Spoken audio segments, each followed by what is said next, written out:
AP ఎన్నికల్లో ప్రధాన ప్రచారాస్త్రం, ఎన్నికల అనంతరం విపక్షానికి ముఖ్యమైన విమర్శనాస్త్రం. అధికారంలోకి రాగానే టీడీపీ శ్రేణులు ఉత్కంఠగా ఎదురుచూస్తున్న అంశం, విపక్ష శ్రేణుల్ని టెన్షన్ పెడుతున్న విషయం నారా లోకేష్ రెడ్ బుక్. విపక్ష నేత జగన్ ఢిల్లీ వెళ్లి మరీ రెడ్ బుక్ పై ఆరోపణలు చేశారంటే ఏపీ రాజకీయాల్లో ఆ బుక్ ఎంత హాటో చెప్పొచ్చు. అలాంటి రెడ్ బుక్ ఇంకా తెరవలేదని వారం క్రితం చెప్పిన మంత్రి నారా లోకేష్ ఇప్పుడు ఆ పని స్టార్ట్ చేశారా అనే అనుమానాలు వ్యక్తమవుతున్నాయి. రాష్ట్రంలో ఆల్ ఆఫ్ సడన్ గా 96 మంది డీఎస్పీలను బదిలీలు చేయడంతో రెడ్ బుక్ ను తెరిచారా అనే సందేహాలు మొదలయ్యాయి. ఇంతకీ లోకేష్ రెడ్ బుక్ తో డీఎస్పీలకు లింక్ ఏంటి? Watch the story. ఏపీలో కూటమి ప్రభుత్వం అధికారం చేపట్టాక ప్రధానంగా వినిపిస్తున్న పేరు రెడ్ బుక్. ఇటు ప్రతిపక్షం అటు అధికార పక్షంలో రెడ్ బుక్ పైనే ఎక్కువ డిబేట్ జరుగుతోంది. పవర్లోకి వచ్చి 2 నెలలవుతున్నా రెడ్ బుక్ తెరవలేదని, ఎర్ర బుక్ ను మరిచిపోయారని టీడీపీ నేతలను ఆ పార్టీ కార్యకర్తలు వెంటాడుతుండగా, విపక్షం మాత్రం రాష్ట్రంలో రెడ్ బుక్ రాజ్యాంగం నడుస్తోందని ఆరోపణలు చేస్తోంది. ప్రతిపక్ష నేత జగన్ ఢిల్లీలో చేసిన ధర్నాలో కూడా రెడ్ బుక్ పైనే విమర్శలు ఎక్కుపెట్టడం చూస్తే ప్రతిపక్షాన్ని ఆ బుక్ ఎంత టెన్షన్ పెడుతుందో తెలుస్తోందంటున్నారు పరిశీలకులు. ఇక తాజాగా 96 మంది డీఎస్పీలను బదిలీ చేయడంతో మరోసారి రెడ్ బుక్ పై చర్చ జరుగుతోంది. బదిలీ అయిన డీఎస్పీల్లో ఎక్కువ మంది పేర్లు రెడ్ బుక్ లో ఉన్నాయని, అందుకే వారికి పోస్టింగులు ఇవ్వలేదని ఊహాగానాలు వినిపిస్తున్నాయి. ఎన్నికల ప్రచారంలోనూ, అంతకుముందు తన యువగళం పాదయాత్రలోనూ టీడీపీ యువనేత లోకేష్ పదే పదే రెడ్ బుక్ పేరిట హెచ్చరికలు జారీ చేశారు. వైసీపీ ప్రభుత్వంలో తమ పార్టీ కార్యకర్తలను వేధించిన పోలీసులు, రెవెన్యూ అధికారులతో పాటు అప్పటి అధికార పార్టీ నేతల పేర్లను రెడ్ బుక్ లో రాస్తున్నారని, వారిని గుర్తుంచుకుని తాము అధికారంలోకి రాగానే చట్ట ప్రకారం చర్యలు తీసుకుంటామని హెచ్చరికలు జారీ చేశారు. ఇక ఎన్నికల్లో కూటమి విజయదుందుభి మోగించిన తరువాత టీడీపీ కార్యకర్తలు రెడ్ బుక్ తెరవాలని డిమాండ్ చేయడం మొదలుపెట్టారు. అయితే ప్రతీకార రాజకీయాలకు తావివ్వొద్దని సీఎం చంద్రబాబు సూచనతో మంత్రిగా ప్రమాణ స్వీకారం చేసిన తరువాత లోకేష్ కూడా రెడ్ బుక్ ప్రస్తావన తేలేదు. అయితే ఇటీవల రాష్ట్రంలో రాజకీయ హత్యలు జరుగుతున్నాయని ప్రతిపక్ష నేత జగన్ ఢిల్లీలో ధర్నా చేసిన సందర్భంలో లోకేష్ రెడ్ బుక్ పై తీవ్ర విమర్శలు చేశారు.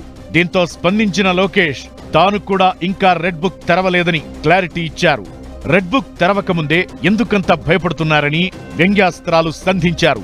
కానీ ఇప్పుడు డీఎస్పీల బదిలీలతో లోకేష్ రెడ్ బుక్ పనిచేయడం మొదలుపెట్టిందనే ప్రచారమే ఎక్కువ జరుగుతోంది. కూటమి ప్రభుత్వం అధికారంలోకొచ్చిన తరువాత దశల వారీగా అధికారులను బదిలీ చేస్తున్నారు. ఇప్పటి వరకు ఐఏఎస్, ఐపీఎస్ అధికారులను బదిలీ చేశారు. అయితే ప్రజలతో నేరుగా సంబంధాలు ఉండే పోలీస్, రెవెన్యూ అధికారులను బదిలీ చేయకపోవడంపై టీడీపీ శ్రేణుల నుంచి నిరసన స్వరాలు వినిపించాయి. ఆ పార్టీ అఫీషియల్ సోషల్ మీడియాలో సైతం రెడ్ బుక్ ఏమైందంటూ పోస్టులు కనిపించాయి. అయితే తాజాగా డీఎస్పీలపై దృష్టి పెట్టిన ప్రభుత్వం ఒకేసారి 96 మందికి స్థాన చలనం కల్పించింది. ఇందులో సుమారు 57 మందికి ఎక్కడా పోస్టింగులు ఇవ్వకుండా వెయిటింగ్ లో పెట్టడం చర్చనీయాంశమైంది. ఈ బదిలీలకు 2 రోజుల ముందు రాజంపేట, తుళ్లూరు డీఎస్పీలపైన వేటు వేసింది ప్రభుత్వం. అంటే మొత్తం రాష్ట్రంలో 59 మంది డీఎస్పీలకు ఎక్కడా పోస్టింగ్ ఇవ్వలేదన్నమాట. వీరిలో రాజంపేట డీఎస్పీ వీఎస్కే చైతన్య, తుళ్లూరు డీఎస్పీ అశోక్ కుమార్ గౌడ్ గతంలో టీడీపీ శ్రేణులను లక్ష్యంగా చేసుకుని పనిచేశారని ఆరోపణలు ఎదుర్కొంటున్నారు. దీంతో వీరిద్దరికి 2 రోజుల ముందే బదిలీ చేసి ఎక్కడా పోస్టింగ్ ఇవ్వలేదంటున్నారు. ఇక మిగిలిన డీఎస్పీల్లో ఎక్కువ మంది గత ప్రభుత్వంలో వైసీపీకి అనుకూలంగా పనిచేశారనే విమర్శలను ఎదుర్కొంటున్నారు. కూటమి ప్రభుత్వం అధికారంలోకొచ్చాక కూడా వారి తీరు మారలేదని, అందుకే వారికి పోస్టింగులు ఇవ్వలేదని చెబుతున్నారు. డీఎస్పీలకు పోస్టింగులు ఇవ్వకపోవడానికి కారణం రెడ్ బుక్కే అనే ప్రచారం జరుగుతోంది. లోకేష్ రాసిన రెడ్ బుక్ లో ఆయా డీఎస్పీల పేర్లు ఉండటంతోనే వెయిటింగ్ లో పెట్టారంటున్నారు.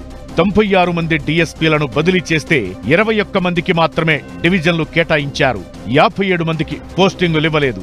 ఇక మిగిలిన 18 మందికి అప్రాధాన్య పోస్టులకు పంపారంటున్నారు. ఇక కొత్తగా పోస్టింగులు దక్కించుకున్న వారిలో ఎక్కువ మంది గత ప్రభుత్వంలో లూప్ లైన్ లో ఉన్నవారే కావడం విశేషంగా చెబుతున్నారు. మొత్తానికి బదిలీలన్నీ రెడ్ బుక్ ప్రకారమే జరిగాయనే టాక్ వినిపిస్తోంది. రెడ్ బుక్ లో పేర్లు ఉన్నవారెవరికి ఎలాంటి ప్రాధాన్యం లేకుండా పంపారంటున్నారు. ఈ క్రమంలో సిఐ, ఎస్ఐ స్థాయి అధికారులపైన త్వరలోనే చర్యలు ఉంటాయంటున్నారు. పోలీసు బదిలీల తరువాత రెవెన్యూ యంత్రాంగం వంతు వస్తుందని, ఇవన్నీ వారం 10 రోజుల్లో పూర్తి చేస్తారని టాక్ వినిపిస్తోంది. మొత్తానికి డీఎస్పీల బదిలీల వ్యవహారంలో మంత్రి Lokesh red book hot topic గా మారింది.